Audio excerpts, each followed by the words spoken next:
My mom was a really important figure in my life. Not only was she a great mother, she was also a really good business mentor. When I entered the job market, one of the things that she said to me was always keep your personal life and your professional life very separate.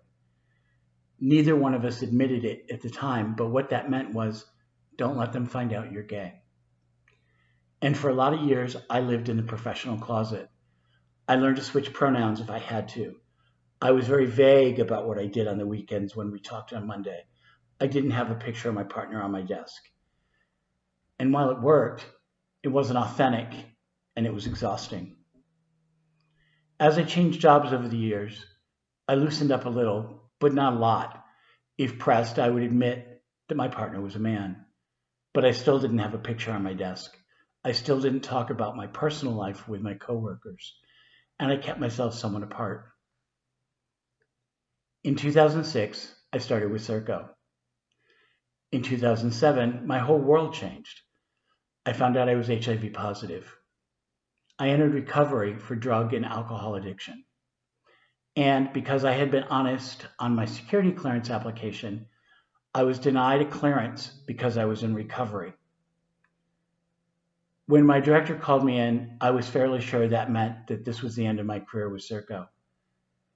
Instead, she helped me find work that kept me employed until such time as I could reapply for a clearance. Being who I really was authentically at work had a lot of impact on me. It allowed me to feel real. It allowed me to connect with people. It allowed me to hear their experience and share mine. It also helped me be available to people who would ask me questions they may not have anyone else to ask about recovery. When we started a huge project in 2014, we had to onboard almost 2,000 employees.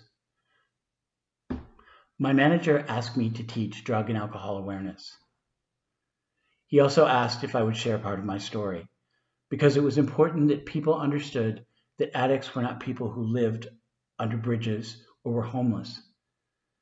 So for 2,000 people, I stood in front of them and said, "Today we will talk about drug and alcohol awareness. My name is Jeff and I'm an addict." It had a tremendous impact. People talked to me about who they were, about their experience, about things they had been afraid to share.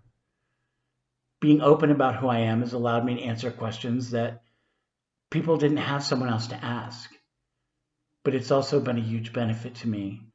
When my mom passed away in 2015, I was teaching in one of our sites. When I got the phone call, my coworker immediately sent everyone on break, gave me a hug and said, "You need to call your dad, and then you need to call your sponsor." That doesn't happen in other workplaces. The support that I got, both as someone who had just lost a parent and someone in recovery, was amazing. I'm incredibly grateful to Serco that I can be who I am. I'm proud to work for Serco because they're proud to have me working for them.